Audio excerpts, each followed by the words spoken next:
90 சீட்டு 2.5 வருஷம் சிஎம்னு பேச்சுவார்த்தை நடத்துனவங்க தானே. எங்களை எல்லாரும் கேட்டாங்க, நாங்க ஒத்துக்கலையே. பேசாம அவங்க எப்படி உங்க கூட பேசுவாங்க? எங்க வாசலுக்கு எல்லாரும் வந்தாங்க.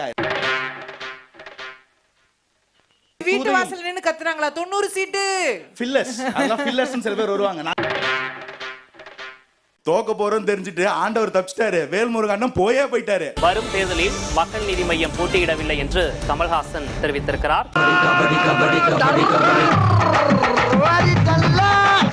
இப்ப திமுக தோத்துற போகுது இந்த எலெக்ஷன்ல.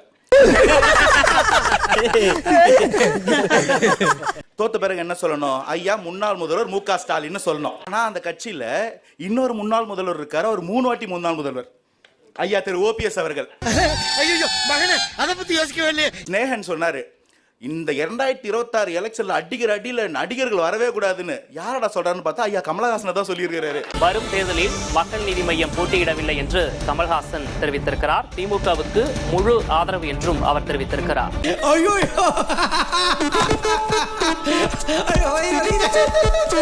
அவர் 26 தேர்தலுக்கே வரலடா அப்படின்னு போயிட்டாரு.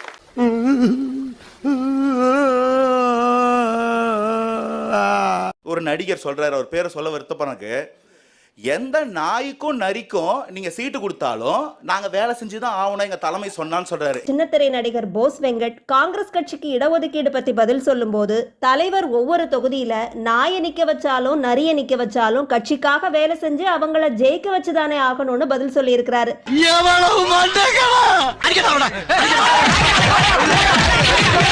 நாய்க்கோ நரிக்கோ ஒரு ஓட்டு கேட்பாராம். கூட்டணி கட்சிகள் இப்படி நடத்துது திமுக. இது ஒரு எக்ஸாம்பிள்.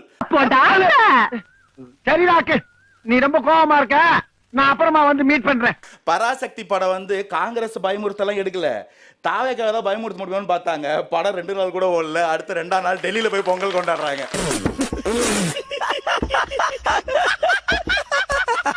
40,000 வழக்குகள் குழந்தைகளுக்கு எதிரான குற்றங்கள். ஒரு 103 கோடி ரூபாய் காம்பன்சேஷன் மட்டும் கட்டியிருக்கு இந்த அரசு அந்த குழந்தைகளுக்கு. பராசக்தி படத்தோட கலெக்ஷன் வேற 51 கோடி ரூபாய். ஏண்டா பஞ்சாயத்து போடுற டிவி நோண்டுற மாதிரி போறேன் வாரேன் பூரா அதையே பிடிச்சு நோண்டுறீங்கடா. பெண்களுக்கு எதிரான குற்றம் மணிப்பூரை கேளுங்க, உத்தரப்பிரதேச கேளுங்க, நான் சொல்றேன் அதையும் கேளுங்க, எங்க நாங்குநேரியும் கேளுங்களேன். எங்களுக்கு திமுகவை வீழ்த்த வேண்டிய தேவை இருக்கு. ஆனா அதுக்கெல்லாம் ஒரு பெரிய பிளானே தேவையில்லை. அடிக்கிறதுக்கு ஒரு பிளான் ஒன்னு சொல்லுவாங்க, அடிக்கிறது தான் பிளானே.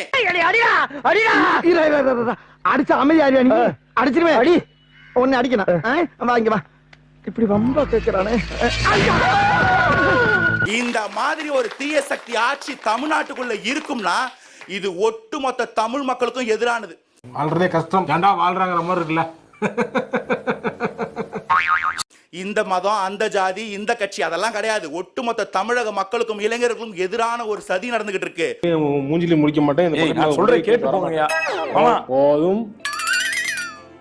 இன்வெஸ்ட்மெண்ட் இல்ல, வேலை வாய்ப்பு இல்ல, எல்லா பேராமீட்டர்ஸ்லயும் குறைஞ்சிட்டோம். கல்வியில டிராப் அவுட் அதிகமாயிட்டு இருக்கு தமிழ்நாட்டுல, மறைச்சிக்கிட்டு இருக்காங்க. நான் சொல்றேன் எல்லாத்துக்கும் ரிப்போர்ட் இருக்கு, நான் எல்லாத்தையும் பாலாஜனுக்கு அனுப்புவேன். தமிழ்நாட்டை நீங்க அழிக்க முடியும்னா, தமிழ்நாட்டின் எதிர்காலத்தை கேள்விக்குறி ஆக்க முடியும்னா 2026 மட்டும் கிடையாது, இதுக்கப்புறம் திமுக தமிழகத்தில் ஆட்சி கிடையாது. சாத்திக்கிட்டு மூடிக்கிட்டு பாப்போம், சாத்திக்கிட்டு மூடிக்கிட்டு பாப்போம், சாத்திக்கிட்டு சாத்திக்கிட்டேன். 2026 வெல்ல போகுது மக்கள் சக்தி. மக்கள் சக்தி விஜயுடன் இருக்கிறது. நாளைய முதல்வர் இன்றைய எங்களின் தளபதி விஜய். களத்தில் சந்திப்போம். I am coming. ஏதோ பாருங்க, அங்க சூரியன் அஸ்தமித்துக் கொண்டிருக்கிறது. அந்த நேரத்துலதான் இதை நம்ம பேசிக்கிட்டு இருக்கோம். கூடிய சீக்கிரம் அந்த சூரியன் கீழே இறங்கிரும் அப்படிங்கறத நம்ம பாத்துக்கிட்டு இருக்கோம். இல்ல, இங்க உட்கார்ந்து இருக்கிறவங்கள பாருங்க, அந்த பக்கம் யார் உட்கார்ந்து இருக்கிறாங்க? ஸ்நேகன் சார் உட்கார்ந்து இருக்கிறாரு.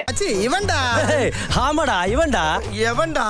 இவரை விட திமுகவை திட்டுனவங்க வேற யாராச்சும் உண்டா?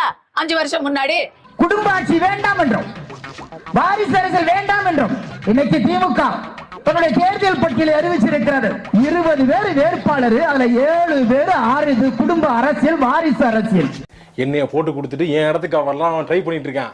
உழுவடா நானு, நீலாம் ஜாலரா தான்டா போடுவேன். நான் பெரிய சேர்த்து சிங்கு சிங்குன்னு அடிச்சுட்டு நீங்க கேளுங்க அவரை. இப்ப அவருடைய ஸ்பீச், அவர் ஃபேமஸ் ஆனது எதுக்கு? பிக் பாஸை விட அவர் திமுக விமர்சனம் பண்ணதுனாலதான் ஸ்நேகன் அவர்களுக்கு அரசியல் அடையாளம் கிடைச்சது.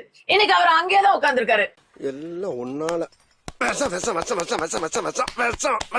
டார்ச் லைட் எடுத்து கமலஹாசன் உடைச்சாரு. இன்னைக்கு அங்கதான் உட்கார்ந்துருக்காங்க. அந்த கலைஞரின் மகனாக இருக்கக்கூடிய நான் சொல்லுகிறேன்.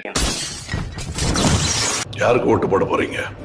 குடும்ப அரசியல்ங்கிற பேர்ல நாட்டையே குழி தோண்டி புதைச்சாங்களே அவங்களுக்கா? உடைச்ச டிவியவோ உடைச்ச ரிமோட்டோ புதுசா வாங்கிடலாம். ஆனா ஒரு மாநிலம் உடைஞ்சிட கூடாதுங்கிற ஒரு மிகப்பெரிய மக்கள் நலனின் அக்கறை கொண்டுதான் இந்த முடிவுக்கு வந்தோம். என்னென்ன சொல்றோம் பாருங்க.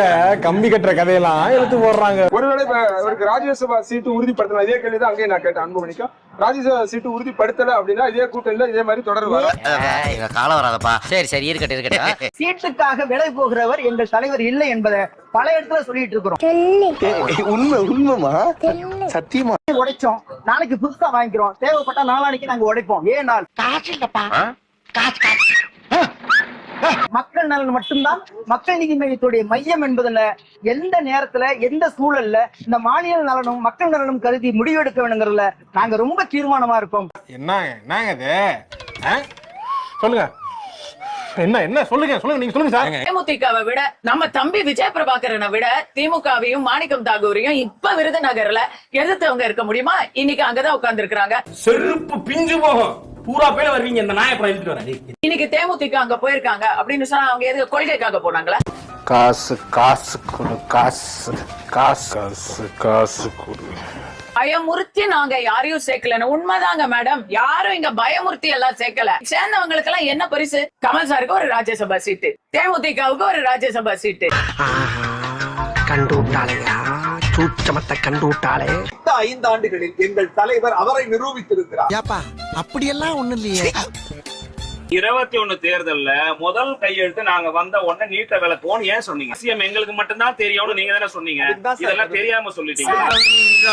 தேவையில்லாத ஐடியாலாம் கொடுத்துட்டு நம்மள இறக்கி விட்டு படிக்க பாக்குறானே. இவங்கிட்ட போய் நான் என்னத்த பேசுவேன்? நீட்டை எதிர்க்க மட்டும்தான் முடியும், நீட்டை விலக்க முடியாது என்ற உண்மை தெரிந்தும் பொய் வாக்குறுதி கொடுத்தது யார்? எல்லாமே இவர்தானா?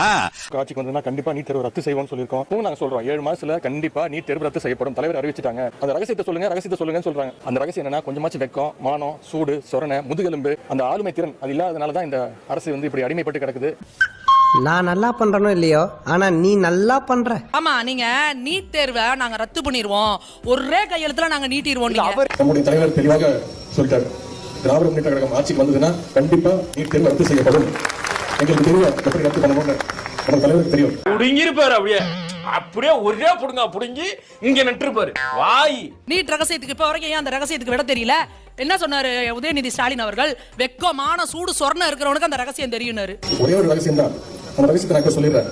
கொஞ்சமாச்சு வெக்கம், மானம், சூடு, சொரணை அது எங்க இருக்கு?